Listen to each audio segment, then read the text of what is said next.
Usually, when you set your process date, you enter the date that your employees receive their pay.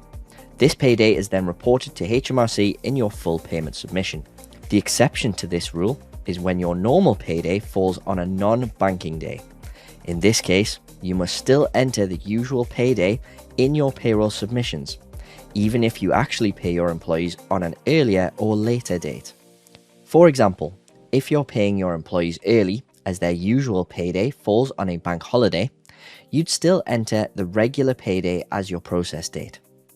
Doing this means that if employees are claiming universal credit, they're not negatively impacted as the interval between their reported paydays remains consistent. Thanks for watching.